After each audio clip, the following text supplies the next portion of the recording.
Hi, friends. Hi, book lovers and lovers of true crime. This is a story that I wrote. It's called Lady Hustler. It's set in Kansas City in 1988. It is inspired by true events. It is a tribute to my father, Nick Macaluso. In the book, his character is Nicky Mangello, and he has a daughter named Pia who when he has to go underground and find out who the man is who set him up, he leaves his daughter Pia in charge. And this is a little follow-up to a video I did on pig snoot sandwiches, because in Kansas City on the downtown streets there were vendors who sold pig snoot sandwiches. And in the book, my father has a friend, Nicky has a friend, Tommy, who sells pig snoots behind a vendor stand, and he is actually an informant for Nicky. So he sees everything that happens on the streets of Kansas City, and this is a scene where Nicky finally calls Pia after going underground. He has been set up by a rival gangster named Benny No Bucks. And Benny set him up and set fire to an underground casino that Nicky has been running in Kansas City. And Benny took the but the fake spreads that Nicky put in there. So Nicky runs the spreads to Vegas. So he's like a top bookie for the other mob bosses in Kansas City. So back in the day, they actually had bookies instead of everything online. So he takes all the sports bets, knows all the spreads, all that, and then he gives the money to the other bosses, the top bosses in Kansas City.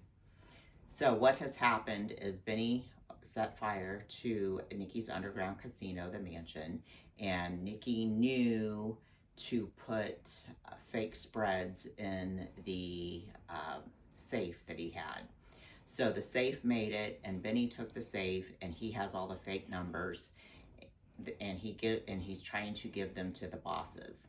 So right now, Benny is hiding, and Nicky is trying to find him. Pia is in charge, and he's been away, and he finally calls Pia. So I'm going to read a little fast excerpt from the book that kind of explains this and ties a little bit of it together.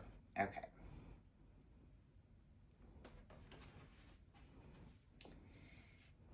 Pia is talking on the phone to Nicky.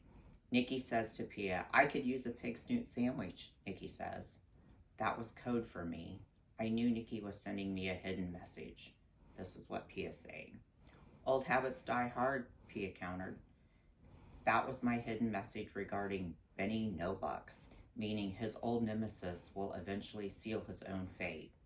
After we said our goodbyes, we clicked off. Later that afternoon, I drove downtown. I parked a block over from Tommy's vendor stand. Tommy was behind his vendor stand talking to a customer. So Tommy is Nicky's snitch. The customer was a man who was on break from his shift at the coffee factory.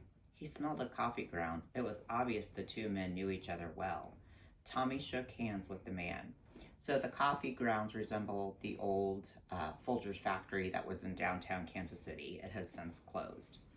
"Next time, I will have a fresh pig snoot and sausages with peppers and onions," Tommy calls to the man as he was walking away.